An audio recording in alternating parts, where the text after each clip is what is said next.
ऐसे भी बहुत कम लोग हैं जो अपनी शक्ति, संपत्ति, योग्यता के द्वारा दूसरों को सुख पहुंचाते हैं। लेकिन ऐसे भी जितने लोग हैं जो शक्ति और संपत्ति, योग्यता के द्वारा दूसरों का दुख नष्ट करते हैं। दुख देना एक बात, सुख देना दूसरी बात, और दुख को निवृत्त करना तीसरी बात। ये बड़ी ऊंची स्थिति है, क्योंकि हमारे आपके शक्ति, संपत्ति, योग्यता के द्वारा किसी के दुखों का की समाप्ति हो जाए। हमारे भारतवर्ष में भी ऐसे संत, महात्मा, ऋषि, मुनि होते आए हैं कि जिनके संदेश को आपके बीच में हम दोहरा रहे हैं। सुख प्राप्त करना एक बात है। अब आप लोग चाहे बालक ही क्यों नहीं, इतना तो याद नहीं रखें, जो भी आपको सुख मिलेगा उसका अंत दुख में होगा, ये न भूल जाए। जो भी सुख मिलेगा संसार के सहारे, धन के सहारे, परिवार के सहारे, उसका अंत दुख में होगा। एक बालक तो बालक है, चाहे वो 18 वर्ष का हो, 16 वर्ष का हो, 10 वर्ष का हो, चाहे 100 वर्ष का हो। जिसकी दर्शन की दृष्टि नहीं खुली वो 100 वर्ष का बालक, वृद्ध भी बालक, और जिसकी दर्शन की क्षमता आ गई है वो 16 वर्ष का युवक वृद्ध है। नतेन वृद्धो होती है ना सकल कंचिरा, बालों के सफेद हो जाने से कोई वृद्ध नहीं होता। ज्ञान में जो वृद्ध है वो वृद्ध। तो ये आपका बड़ा सुंदर सौभाग्य है जो आरंभ से कोई बालिका इस बात की कोशिश करने लग जाए कि जब हमें प्रयत्न ही करना है, जब हमें परिश्रम ही करना है, तो आरंभ से ही हम उस ज्ञान की प्राप्ति के लिए हम प्रयत्न क्यों न करें। ज्ञान शब्द कह रहा हूं, डिग्री नहीं, विद्या नहीं। विद्या और बात है, विवेक और बात है। मानव की परिभाषा, मानव किसे कहते हैं? धनवान मनुष्य मानव नहीं है, बलवान मनुष्य मानव नहीं है, केवल बुद्धिमान मनुष्य भी मानव नहीं है, यहाँ तक कि विद्वान मनुष्य भी मानव नहीं है। इन सब के साथ विद्या और बुद्धि के द्वारा जो विवेक प्राप्त कर रहा है वो मानव। विवेक युक्त जीवन मानव जीवन है। विवेक को अलग करके हम और आप विद्या के द्वारा, डिग्री के द्वारा, अधिकार के द्वारा, परिवार के द्वारा मानवता का परिचय नहीं दे सकते। असुरता का परिचय तो हजारों लोग दे रहे हैं, अपनी राक्षसी वृत्ति का परिचय हजारों लोग दे रहे हैं, तमाम धनी असुरता का परिचय दे रहे हैं, तमाम धनी राक्षसत्व का परिचय दे रहे हैं, बिरले ही विवेकी अपनी मानवता का परिचय दे रहे हैं।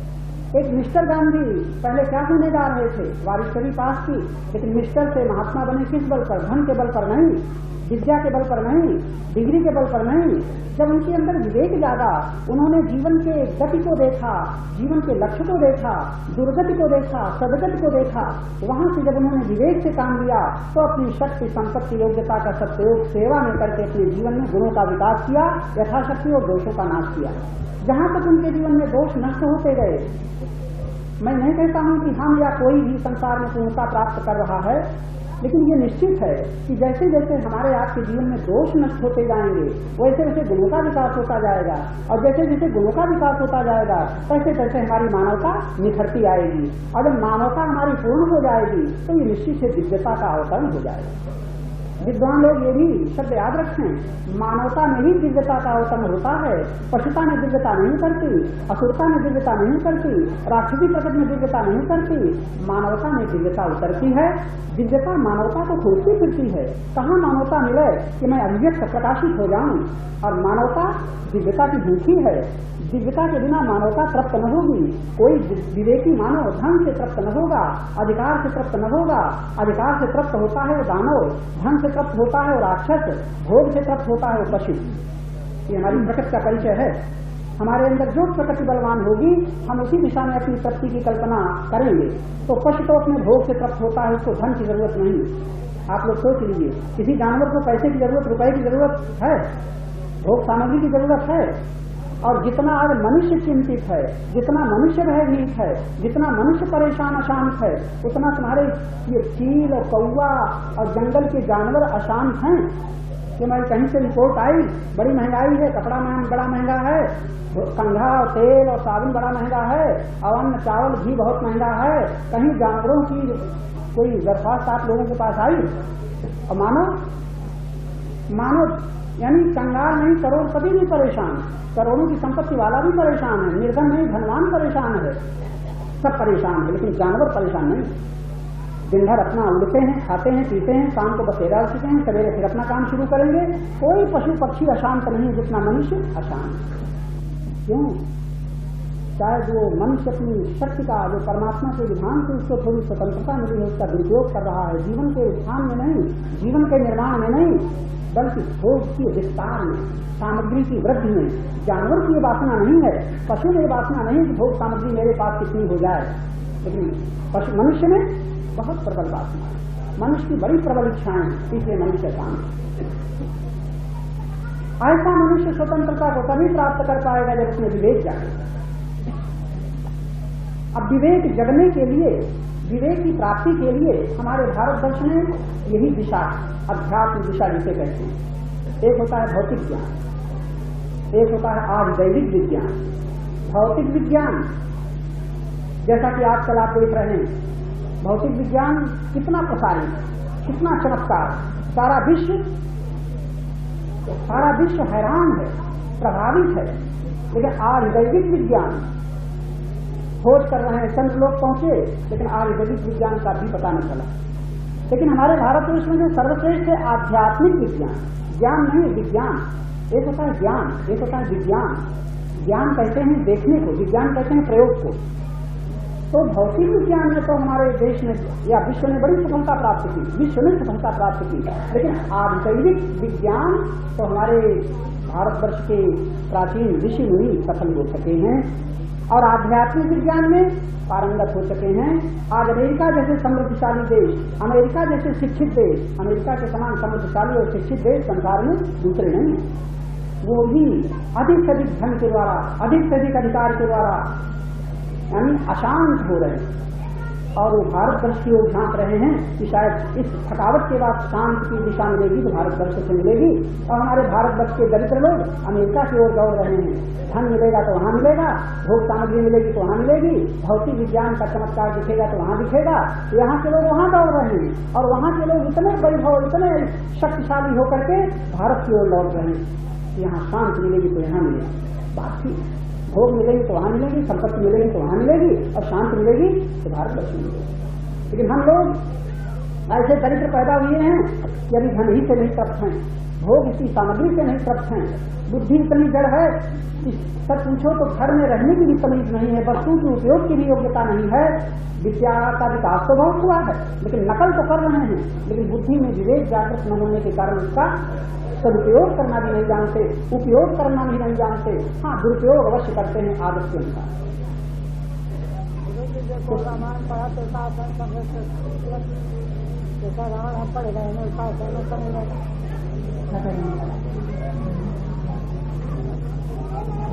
क्या कह रहे हो? खड़े हो जाओ। हाँ, खड़े हो सकते हैं। अगर हम पढ़े रहेंगे रामायण, उसका समय समझ रहे हैं, उसका क्या रामायण आप पढ़ रहे हैं उसका अर्थ नहीं समझ रहे हैं। हाँ, तो क्या समझना? तो आप जानोगे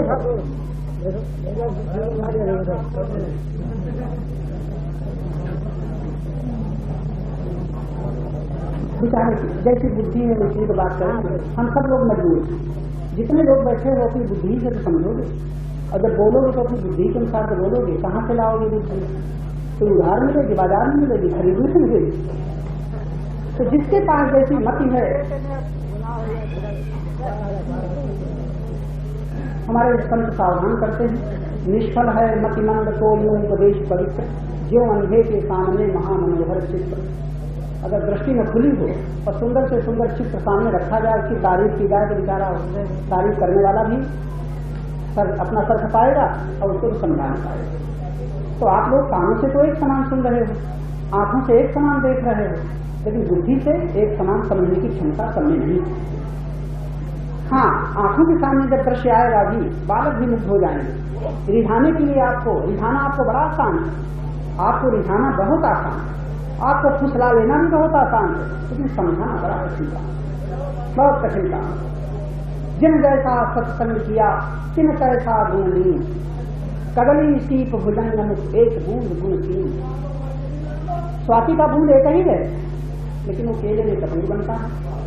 सांप के मुख में वो विष बनता है, लेकिन सीपी में जो मोती बनता है, एक बूंद तो बूंद तो एक ही है, लेकिन पात्र में जा करके उसके रूप भिन्न भिन्न हो जाते हैं। हंसा बदला एक सा, हंसा बदला एक सा मान सरोवर मान, हंस और बदला एक ही समान मान सरोवर मान, लेकिन फर्क क्या है? बदला ढूंढे माछली, हंसा मोती। आप अगर हंस जात के लोग हैं तब तो मोती चुनेंगे, अब बदला जात के लोग हैं वो अभी अपनी इंद्रियों ही की खुराक लेने की हाथ लगाएंगे। तो समझाना समझना अलग है, रिझाना और रीझना अलग है, फुसलाने की कला अलग है। आप लोगों के लिए संकेत किया जा रहा है, जब कभी ऐसी सभाओं में जाओ तो विद्वान लोग तो कम से कम निर्णय कर लें कि जो कुछ मैंने सुना इसमें मुझे समझाया गया कि किसी कला के द्वारा फुसलाया गया या रिझाया गया। मन के स्तर में मन को ज्ञान नहीं चाहिए, मन को तो इंद्रियों की खुराक चाहिए। मन का पथ है इंद्रियां, इंद्रियों के द्वारा हमें जो कुछ अच्छा लगे मन वहीं लग जाता है। मन को रूप अच्छा लगे, मन को गीत अच्छे लगे, मन को शब्द अच्छा लगे, मन को स्वाद अच्छा लगे, आपका मन बड़ा लग जाएगा। लेकिन इसका दर्शन जानकारी कहाँ से होगी? बुद्धि। अगर बुद्धि विकसित नहीं है, आप लोग क्यों इतने जुड़ाए हो, क्यों बैठे हुए हो? इसलिए कि बुद्धि की जो खुराक है, देखो ये बात याद रखना, तन की खुराक अलग, इंद्री आंखों की खुराक अलग, कानों की खुराक अलग, नासिका की खुराक अलग, मन की खुराक अलग, बुद्धि की खुराक अलग, अहंकार की खुराक अलग। हम लोग तन की खुराक का तो जानते हैं, भोजन करना। भोजन किसकी खुराक है? शरीर के लिए। शरीर के लिए खुराक चाहिए भोजन। अगर शरीर को भोजन न मिले दुर्बल हो जाएगा, काम करने की शक्ति इसमें नहीं रह जाएगी। तो शरीर को रोज रोज भोजन देना पड़ता है ताकि तुम्हारा काम करने का शरीर बलवान रहे। तो जिस प्रकार शरीर की खुराक देने से शरीर बलवान बनता है, याद रखना, उसी प्रकार आंखों की खुराक जब मिलती है रूप, तो ये नेत्रेंद्रिय बड़ी बलवान हो जाती है। अगर रूप का रस लेने वाला, जहां कहां रूप की सुंदरता को देखने वाला मनुष्य है तो वो देखे बिना रह ही नहीं सकता, क्योंकि इंद्रिय बलवान हो गई है रूप को पकड़ने के लिए। अब आजकल रेडियो चल गए, तो पहले 30 बरस पहले ऐसी ये कर्णेंद्रिय इतनी चंचल न थी, इतनी दास्ता न थी। अब तो सुने बिना रहा ही नहीं जाता, रास्ते चलते भी सुनना पड़ता है, टांगना पड़ता है, लेना पड़ता है। ये क्या हुआ? कानों की खुराक देते देते ये कर्णेंद्रिय बड़ी बलवान हो गई, अब आपको बस में करना पड़ा मुश्किल। इसी प्रकार ये रसना, जबान की खुराक क्या है? स्वाद। जितना आप स्वाद जबान से लोगे, ये चटोरी जबान फिर नहीं मानेगी, डॉक्टर भी कहेगा घी न खाओ, शक्कर न खाओ, डायबिटीज हो गई है, बड़ा नुकसान करेगा।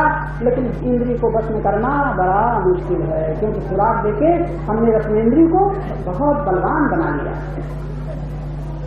ये इंद्रियों की खुराक देने से इंद्रियां बलवान बनती हैं। फिर आगे की बात याद रखिएगा, मन की खुराक देने से मन बलवान होता है। मन की खुराक क्या है? आप चाहे आंख बंद करें, चाहे आप मंदिर में बैठें, चाहे आप माला जपें, अगर इच्छाओं की पूर्ति करते करते मन बलवान हो चुका है तो मन को बस में करना आपकी ताकत के बहुत बाहर हो जाएगा। क्योंकि हमने इच्छाओं, मन की खुराक क्या है? इच्छाओं की पूर्ति। जितना आप लोग इच्छाओं की पूर्ति करोगे उतना मन बलवान होगा। फिर आप चाहे भगवान की मूर्ति रखो, चाहे भगवान का चित्र रखो, चाहे माला जपो, ये बलवान मन शांत नहीं हो सकता, क्योंकि इसको खुराक के द्वारा आपने बलवान बनाया। आगे की चीज आप जो आपको सुन रहे हो वो क्या? बुद्धि की भी खुराक। जैसे मन बलवान बनता है इच्छाओं की पूर्ति से, तैसे बुद्धि बलवान बनती है। बुद्धि बलवान बनती है विचारों से, अध्ययन से। तो जैसे जिस प्रकार का आप अध्ययन करेंगे, जैसे ग्रंथ पढ़ेंगे, अखबार पढ़ेंगे तो बुद्धि का बल और होगा, कहानी की किताबें पढ़ेंगे तो बुद्धि की खुराक और होगी, और ये गीता रामायण धर्मशास्त्र पढ़ेंगे या समझेंगे तो बुद्धि की खुराक और होगी। तो बुद्धि की खुराक भी तमोगुणी, रजोगुणी, सतोगुणी 3 प्रकार की खुराक होती है। एक खुराक और है, बुद्धि की खुराक क्या हुई? विचार, अध्ययन। अध्ययन से बुद्धि बलवती बनती है। जो बालक, जो विद्यार्थी, जो लोग अध्ययन नहीं करते उनकी बुद्धि कमजोर है कि बलवान है? एक बालक पढ़ते पढ़ते छोटी आयु से और एमए हो जाता है, डॉक्टर हो जाता है, वकील हो जाता है, क्योंकि उसने बुद्धि की खुराक दी है। तो बुद्धि की खुराक देने से बुद्धि में कार्य करने की, समझने की क्षमता है। एक मजदूर बेचारा बुद्धि की खुराक नहीं पाया तो उसका शरीर तो बलवान है, लेकिन बुद्धि, सैकड़ों आदमी बेचारे काम करेंगे, एक इंजीनियर सैकड़ों आदमियों से काम देखेगा। क्यों?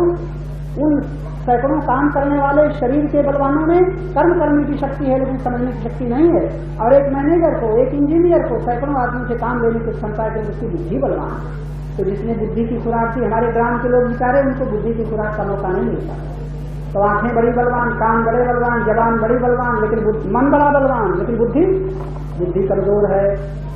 तब समझना बड़ा मुश्किल है। इसीलिए यदि विद्या की कमी न होती तो ये ग्राम स्वर्ग बन जाते, लेकिन कमी क्या है, हमारे ग्राम नरक क्यों बन गए? इतनी ईर्षा क्यों, द्वेष क्यों, पशु प्रवृत्तियां क्यों? पशु प्रवृत्तियों में क्या होता है? ईर्षा, द्वेष, कलह, क्रोध, ये जहां बल है ये पशु प्रकृति है। तो ग्रामों में देखो जरा जरा सी बात में लाठी उठ जाती है, फौजदारी हो जाती है, गाली गलौज हो जाती है, मारपीट हो जाती है। काहे के लिए? मुक्ति भक्ति शांति के लिए नहीं, छोटी छोटी चीजों के लिए। क्योंकि पशु में क्रोध प्रबल है, ईर्षा प्रबल है, इच्छाएं प्रबल है। विद्वान लोग अगर समझ जाते हैं, विद्या का उपयोग करते हैं, बुद्धि तीक्ष्ण हो जाती है, तो परिणाम को देखते हैं, उसके नतीजों को देखते हैं, तो सावधान रहते हैं। एक खुराक और है इसकी, अहंकार की। अहंकार की खुराक क्या है? रोटी नहीं, दाल नहीं, धन नहीं, ये धन नहीं, डिग्री नहीं। अहंकार की खुराक है मान। जितना मान मिलेगा उतना अहंकार बलवान होगा। जी हरू, सरकार, गरीब, परिवार, मालिक, जहां किसी को कहो अहंकार को मानो खुराक मिले, ये मोटा होता चला जा रहा है, बहुत बलवान होता चला जा रहा है। अहंकार की खुराक है मान। हम लोगों ने ये खुराकें अपने जीवन में खूब दे रखी। तन की खुराक, आंखों की खुराक, कानों की खुराक, जबान की खुराक, मन की खुराक, बुद्धि की खुराक कम। मन की खुराक तक तो सभी कुशल खूब दे रहे हैं। बुद्धि की खुराक मौका, ऐसा मौका मिलता है तो आपकी बुद्धि की थोड़ी खुराक मिलती है। क्या घरों में आप रामायण गीता का कुछ बुद्धिमत्ता पूर्वक पाठ कर अध्ययन करते हो तो खुराक बुद्धि बढ़ती। लेकिन आजकल तो रामायण का भी अध्ययन इसलिए नहीं किया जाता कि हमारी जानकारी सही हो, बल्कि इसलिए किया जाता है खंड पाठ कर डालो, मुकदमा जीत जाएंगे। यहाँ तो पढ़ेंगे भरत चरित्र। भरत चरित्र, भरत मिलाप कब होता है? कल होगा। कल यहाँ भरत मिलाप होगा, भरत मिलाप देखा जाएगा, भरत चरित्र पढ़ा जाएगा। और वही भरत चरित्र रामायण में पढ़ने वाले इसलिए रामायण पढ़ते हैं, भाई भाई का मुकदमा है, एक कहता है हम जीते, एक कहता है हम जीते, और भरत चरित्र पढ़ा जा रहा है। तो आजकल तो इसलिए रामायण पढ़ी जाती है, मुकदमा जीत जाए, कोई कामना पूरी हो जाए, धन प्राप्त हो जाए, व्यापार अच्छा चल जाए, इसलिए पाठ किए जाते हैं। क्योंकि विवेक नहीं है, सत्संग मिलता नहीं है, जिन सत्संग में विवेक न हो। तो इस तरह से हम अपने धर्म के नाम पर दुरुपयोग कर रहे हैं। जो हमें करना चाहिए वो हम जानते नहीं, जो न करना चाहिए वो करते रहते हैं मान करके। तो आपको कुछ शब्दों से केवल सावधान किया जा रहा है कि कदाचित आपकी बुद्धि साथ दे रही हो, कान तो साथ दे रहे हैं, आंखें साथ दे रही हैं, कान कहाँ लगेगी? अब इस समय कानों की खुराक तो मिल नहीं रही, कोई मधुर स्वर नहीं, मधुर शब्द नहीं, मधुर गीत नहीं। अब यहाँ पर बुद्धि की खुराक है। अगर बुद्धि कमजोर है तो आपका समय काटना मुश्किल हो जाएगा। कब लीला शुरू हो, ये बाबा कब चुप हो जाए। कुछ लोग तो यही मनाएं कि बाबा कब तक बोलता है। आपको बताया गया है लीला 10 बजे से होगी, 10 बजे तक आपको प्रतीक्षा करनी पड़ेगी। चाहे नहा जाओ तो अच्छा, वो अच्छा है, थोड़ी देर आराम कर लो, सो लो, लीला शुरू हो तो अपना कामों का रस लो। लेकिन यहाँ तो हमें तो थोड़ी देर बोलना है, 1 घंटा, तो 8:30 तक आपके बीच में करना है, तो घबराना नहीं। अगर यानी किसी प्रकार भी सुन लोगे और शब्द याद रहेंगे तो कभी काम आ जाएंगे। लेकिन जो लोग केवल लीला देखने आए हैं वो उनके बीच में बाधक न बने। जो विद्वान लोग यहाँ से जीवन का दर्शन करने आए, कभी लीला देखने नहीं आए। विद्वान को तो अपने जीवन की फिक्र होती है, लोभी को अपने धन की फिक्र होती है, मोही को अपने परिवार की फिक्र होती है, और कामी को अपने सुख की फिक्र होती है, अभिमानी को अपने अधिकार की फिक्र होती है, लेकिन विवेकी को अपने जीवन की फिक्र होती है। हमारा जीवन कैसे सुंदर बने, हमारे जीवन का सुंदर निर्माण कैसे हो, ये मानवता है जहाँ जीवन की चिंता होती है। धन की चिंता करने वाले, तन की चिंता करने वाले, परिवार की चिंता करने वाले, भोगों की चिंता करने वाले लाखों व्यक्ति हैं, लेकिन जीवन का निर्माण करने वाले तो बिरले ही विवेकी विद्वान हैं। उन लोगों की ये चर्चा की जा रही है। तो कम से कम हम लोगों को धन्यवाद देते हैं कि विद्वानों के बीच में बाधा नहीं डाल रहे हैं, शांत बैठे हैं। बालक भी बड़े शांत बैठे हैं यहाँ, बालक भी शांत है, कोई शोर नहीं मचा रहा है। बस थोड़ी देर ज्यादा ज्यादा 8 घंटा और हो गया। वाह, बिजली के आ जाने से इतना आपका हृदय खिल गया, सब प्रसन्न हो गए।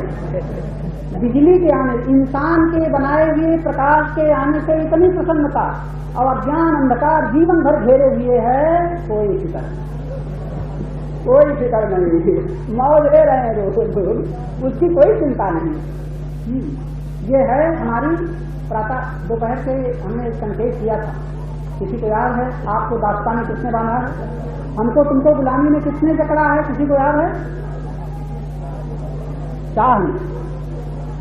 बड़ी सुंदर बात है। अगर पति पत्नी से कुछ चाहता है तो पत्नी की दास्ता से मुक्त नहीं हो सकता। भले पति का मालिक पत्नी का मालिक बना करे, पुत्र का मालिक बना करे।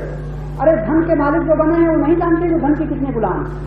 वो धन के पीछे मर जाएंगे, धन की रक्षा करते करते मर जाएंगे और अपने धन के द्वारा अपनी रक्षा न कर पाएंगे, अपनी रक्षा न कर पाएंगे। तो सज्जनों, ये जो आपको संकेत किए जा रहे हैं, इशारे किए जा रहे हैं, वो अभी के लिए नहीं, कभी के लिए। और सचमुच मनुष्य होने के नाते थोड़ी भी अगर आप बुद्धि है तो जैसे आप आगे की फिक्र करते हो, मकान की फिक्र करते हो, तन बचाने की फिक्र करते हो, धन बचाने की फिक्र करते हो, अपने पुत्र और पत्नी और परिवार को बचाने की फिक्र करते हो, चाहे तुम फिक्र करो तुम बचा न पाओगे। अरे तुम्हारा शरीर ही न बच पाएगा तो तुम क्या बचा पाओगे, तुम क्या रक्षा कर पाओगे? जिसके द्वारा तुम रक्षा करते हो वही न रहेगा।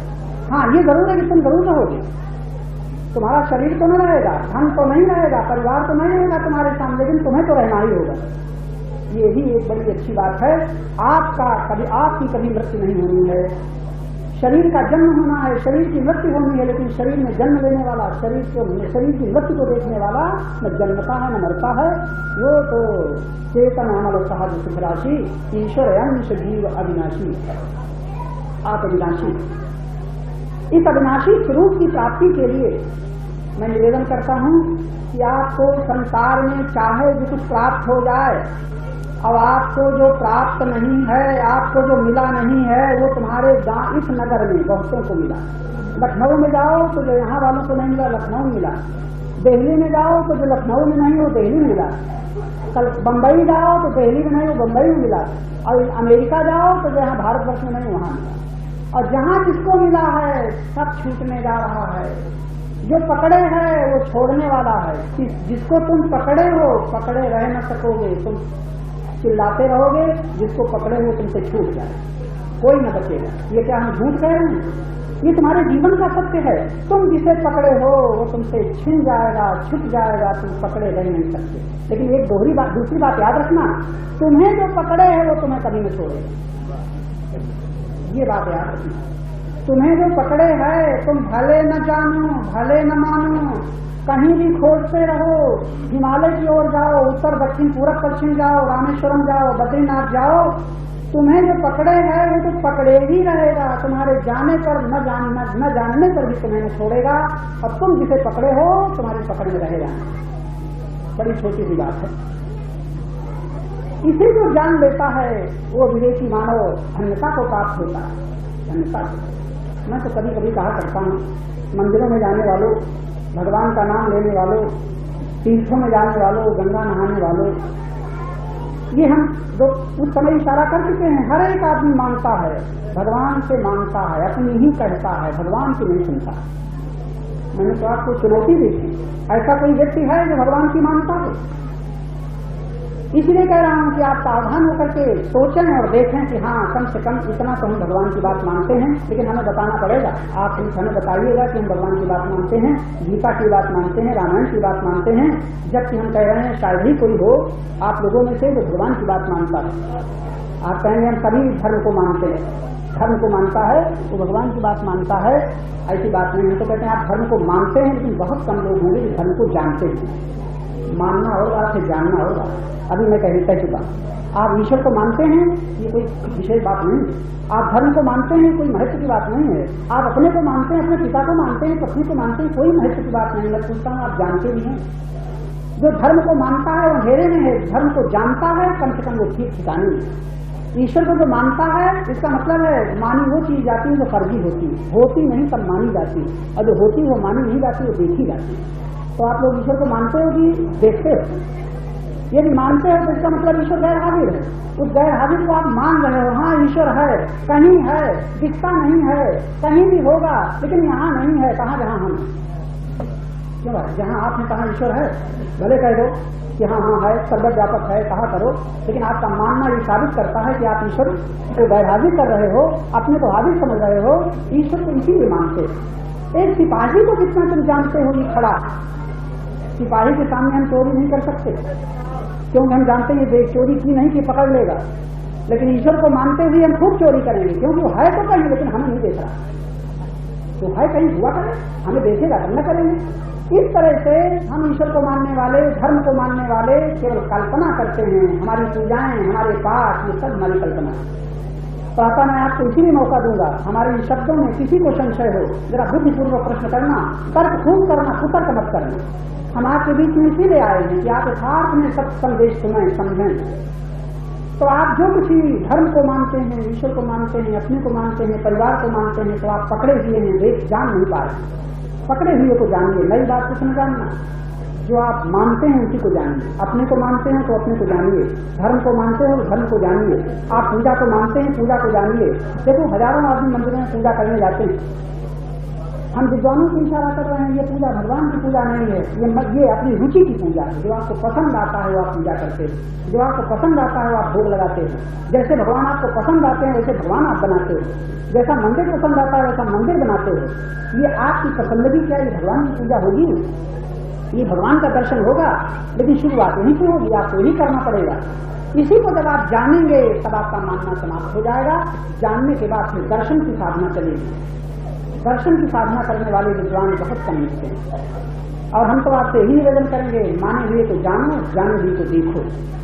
बस तब आपके जीवन की सफलता है। अगर आपने ऐसा न किया, ऐसा आपने न किया तो ये भी तैयार रहिएगा, आप भय से नहीं बच सकते। चाहे तीर्थों में जाओ, चाहे मंदिरों में जाओ, चाहे गीता पढ़ो, चाहे रामायण पढ़ो, जरा भीतर झांक के देखो, आपका भय दूर हुआ, आपकी चिंताएं समाप्त हुई, आपके दुख समाप्त हुए। ये तब तक समाप्त न होंगे हमारे तुम्हारे दुख जब तक हम संसार से सुख चाहते। जब तक संसार में विनाशी को अपना मानते हैं, हमारा तुम्हारा भय समाप्त न होगा। भय क्यों होता? अविनाशी के संग से तो भय होता नहीं। जितना भय है विनाशी के संग से। बड़े छोटे छोटे बात कही, खूब तर्कपूर्वक इनको कस करके देख लो। हमारा भय सिद्ध कर रहा है कि हम अविनाशी के साथ नहीं है, विनाशी के साथ। हमारी चिंताएं ये साबित कर रहे हैं कि हम परमात्मा के साथ नहीं हैं, हम जड़ जगत के साथ। हमारा दुख ये साबित कर रहा है हम अज्ञान में है, ज्ञान में नहीं। अज्ञान में है, ज्ञान में नहीं। ज्ञान में मुक्ति मिला करती, ज्ञान में मुक्ति मिला करती, प्रेम में भक्ति मिला करती, त्याग में शांति मिला करती। तीन ही वाक्य हैं। कोई सज्जन पूछ रहे थे हम शांति चाहते, आप लोग भी अभी हमने कहा था आप कोई शांति नहीं चाहते।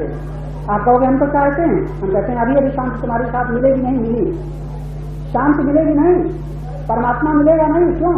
मिलता वो है जो खो जाता है, मिलता वो है जो खो जाता है, मिलता वो है जो कहीं से आता है, मिलता वो है जो कहीं चला जाता है। परमात्मा न आता न कहीं जाता न खोता, तो बताओ मिलेगा कैसे? जब खोया नहीं तो मिलेगा कैसे? गया नहीं तो आएगा कैसे? हमें समझाओ, गया नहीं तो आएगा कैसे? जो गया है वो आएगा, जो खोया है वो पाया जाएगा। लेकिन परमात्मा ऐसी वस्तु नहीं जो कहीं पाई जाएगी, कहीं खो गई है, शांति कहीं खो गई है, आनंद कहीं से मिलेगा, बात ऐसी नहीं। हाँ, सुख मिलेगा, जब सुख मिलेगा तो दूसरे से मिलेगा। आप जितना सुख का अनुभव कर रहे हो बिना दूसरे के सुख का अनुभव कर ही नहीं सकते। देखने का सुख तब दूसरा, सुनने का सुख तब दूसरा, भोगने का सुख तब दूसरा। और जो दूसरे से सुख का अनुभव करता है वो विनाशी में, अविनाशी में नहीं। इसलिए वो भय से नहीं मुक्त हो सकता, चिंता से मुक्त नहीं हो सकता, शांति नहीं पा सकता। तो मेरा निवेदन है, जहां त्याग हुआ तहां शांति नहीं। अब मैं ऐसा प्रश्न करने वालों से दो तीन शब्द दोहराए देता हूं। जब कभी आपको ये प्रश्न हो कि शांति कहाँ मिलेगी, जैसा कि प्राय सभी का प्रश्न होता है, अगर आपको याद रह जाए, जब आप कभी खोजें कि शांति कहाँ मिलेगी, तुरंत आपकी बात याद रखना, शांति नहीं खोजना है। उसी क्षण आप खोजने लग जाओ मैं अशांत क्यों हूं। क्या सुना? अशांत क्यों हूं। ये न कहो कि शांति कहाँ मिलेगी, पता लगाओ अशांत क्यों हो। और ये भी उत्तर सुन लो, अशांत हो क्यों?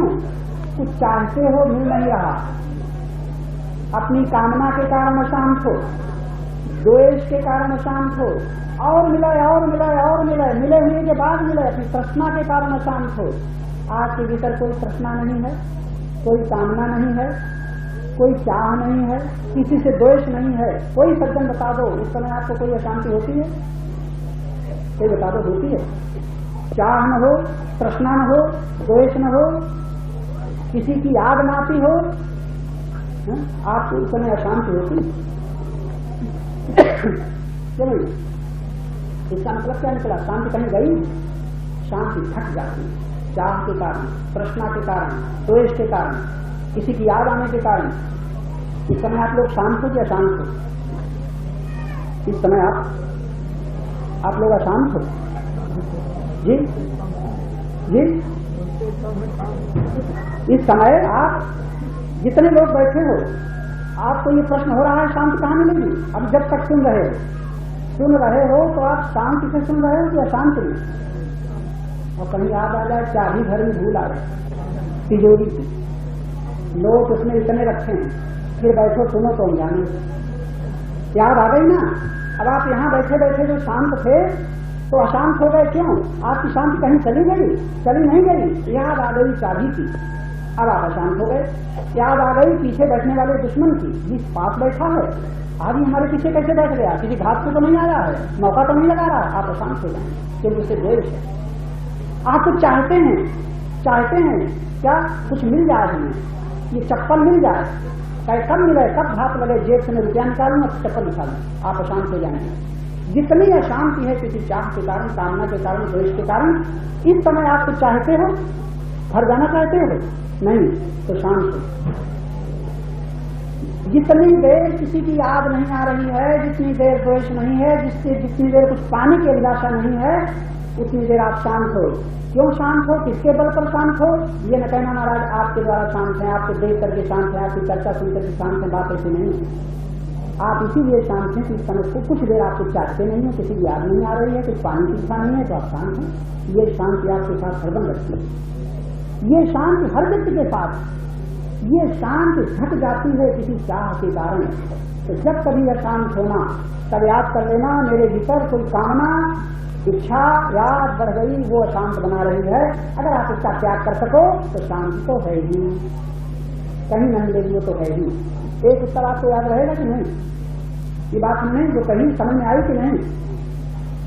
कुछ न चाहो शांत हो, वो शांत कहीं मिलती नहीं है ही, आप शांत ही। इस समय आप परमात्मा में हैं, इस समय आप देह में नहीं बल्कि परमात्मा में हैं। देह तो पृथ्वी में है लेकिन तुम परमात्मा में हो। लेकिन ज्ञान न होने के कारण अपने को देह माने बैठे हो, हार नाथ का पुतला माने बैठे हो, इसी के पीछे चिंताएं हैं, परेशानियां हैं, और देह के नाते परिवार को माने बैठे हो, मकान को माने बैठे हो, धन को माने बैठे हो। तुम्हारा बंधन देह के पीछे शुरू हुआ है कि देह को जब तक अपना रूप मनुष्य मानेगा, वो चाहे जितने तीर्थ करे, चाहे जितने व्रत करे, चाहे जितना जप करे, कीर्तन करे, पाठ करे, उसका फल इतना ही होगा। भगवान की कृपा से उसको सत्संग के द्वारा जब विवेक हो जाएगा, और विवेक के द्वारा जान लेगा मैं देह नहीं हूँ, मैं देह नहीं हूँ, ये देह संसार की वस्तु है, मैं तो जिसका हूँ उसी में हूँ, निरंतर हूँ, कभी संबंध विच्छेद योग होता ही नहीं। इसका नाम है योग। इसको योग कहते, योग होना ही योग है ही। परमात्मा से तुम्हारा कभी वियोग हुआ ही नहीं। भगवान राम मिलेंगे और छूट जाएंगे, भगवान कृष्ण मिलेंगे और छूट जाएंगे। लेकिन कृष्ण से पूछो तुम छूट जाते हो, राम से पूछो तुम छूट जाते हो। रामायण जरा झांक करके देखो, गीता में झांक करके देखो, बड़ी सुंदर बात याद आ जाती है। भगवान के भक्त हैं हनुमान, विभीषण, जामवान, सब इस समय अयोध्या का सब हो चुका है। वही उसी प्रसंग पर मैं आता हूँ। ये कठिन बात नहीं, ये न कह जाना ये कोई ज्ञानी आ गए हैं, ज्ञान मार्ग की बातें करते हैं। भगवान कहते हैं अब रह जाओ सखा सब, सबको विदा कर रहे हैं, सबको विदा कर रहे हैं। अब रह जाओ सखा सब भजे हूँ मोह, शर्त लगा दी दृढ़ नेम, कई भजना और दृढ़ से, दृढ़ता से भजना और नियम से भजना। ये रामायण की बात कह रहा हूँ, ये मेरी बात नहीं है। भजे हूँ मोह दृढ़ नेम, वहां जरा पता लगा माला दिया था, कोई मंत्र दिया था, कोई तस्वीर भी थी, दिया था। रामायण पढ़ने वाले जरा सोच ले, न माला बताया, न कोई राम राम जपो ये भी नहीं कहा, कोई चित्र नहीं दिया, फूल चढ़ाना, नहा करके मेरी पूजा करना, भोजन करना, तुझे पहले भोग लगा लेना, ये भी कुछ नहीं कहा। इतना कह दिया अब ग्रह जाओ सखा सब भजो मोह ग्रह में। अब पता बताया तो क्या बताया? अयोध्या में आना ये नहीं कहा, मूर्ति रखना नहीं कहा, क्या पता बताया? भजो मोह ग्रह में सदा सर्वगत, ये पता बताया। सर्वगत कौन कह रहे हैं? राम कह रहे हैं। सर्वगत सर्वउर, मान नहीं कह रहे, जान कह रहे हैं। मान करके भजना ऐसा नहीं, सदा सर्वगत सर्वउर या सर्वहित जान करे हूँ अति प्रेम, अति प्रेम थोड़ा नहीं, ये है भजन। रामायण पढ़ने वाले खूब ध्यान से सुन ले, इसका नाम भजन है। सर्वगत सर्वउर, मान नहीं जान, उड़ जान करे अति प्रेम सर्व, उड़ जान करके प्रेम करना। किससे? किससे प्रेम करना? मुझसे प्रेम करना। कहाँ प्रेम करना? जो दिखाई पड़े उसमें प्रेम करना, उससे नहीं, उसमें प्रेम करना। तार से प्रेम करते हो कि बिजली से? ये बिजली से प्रेम करते हो कि तार से? क्या मत है? प्रकाश की बल्ब से? प्रकाश न हो तो ये बल्ब प्यारा लगेगा? तार प्यारा लगेगा? ये तार और बल्ब क्यों अच्छा लगता है? क्योंकि तार में तो वो विद्युत शक्ति सर्वगत है और इस बल्ब में सर्वऊर है। बिजली तो ये बल्ब है, प्रकाश हो, प्रकाशित होने का ऊर हृदय।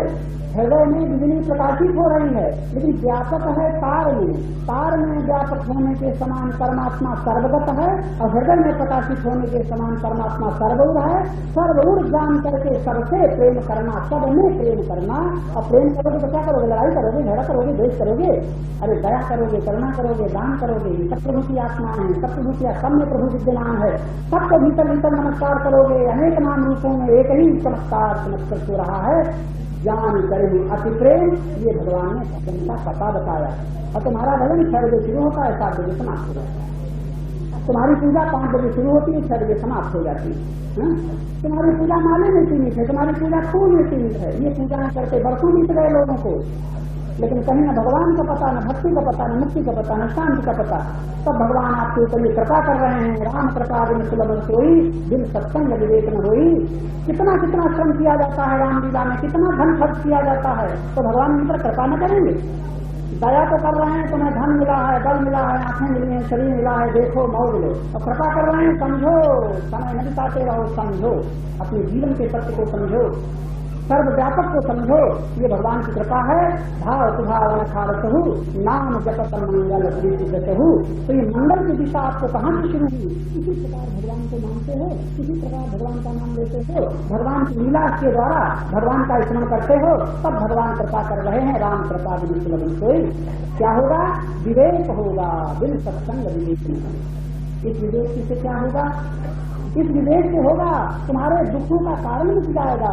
हो विवेक मोह भ्रम भागा, ये होगा विवेक से। विवेक यही जिससे मोह मिट जाए, भ्रम मिट जाए। बरसों सत्संग करते हो गए, मोह न मिटा तो और मरते मरते देख लेगा कि हमें किसने मारा, तब मनुष्य बनेगा। अगर देखेगा नहीं तो मनुष्य नहीं बनेगा। इसीलिए विधान है कि शिकारी अगर शिकार करता है तो मरते मरते अपने को उसके सामने कर दे तो शायद उसको कुछ पुण्य हो जाएगा, क्योंकि मनुष्य की गति हो गई। अगर शिकारी फिर करके मारता है और उसके सामने जाता नहीं तो बड़ा भारी अपराध होगा। मनुष्य बन सकता था लेकिन सामने नहीं गया, पशु देख नहीं पाया कि हमें किसने मारा। ये बड़ा अनर्थ है कि मनुष्य शिकार करे और उसके सामने न जाए, शिकार हो जाए। बड़े रहस्य है शिकार की चीज भी, बड़े रहस्य है। मैं निवेदन कर रहा था कि भय से, स्नेह से और द्वेष से जिसका बार बार मरते समय चिंतन होगा उसी शरीर में जाना पड़ेगा। जानते हो स्त्री शरीर पर धारण करना पड़ता है। जितना ये पुरुष स्त्री में आसक्त होता है, तो जितनी ये देवियां स्त्री शरीर में गई ना, ये पहले पुरुष के शरीर, स्त्री के शरीर में थी पुरुष, और पुरुष होने के कारण पुरुष स्त्री में बहुत आसक्ति थी। तो जितने लोग स्त्री में आसक्त हैं उनको आगे स्त्री बनना पड़ेगा, वो तैयार होने स्त्री बनने के लिए। जितने रूप में स्त्री के रूप में जितनी प्रबल आसक्ति होगी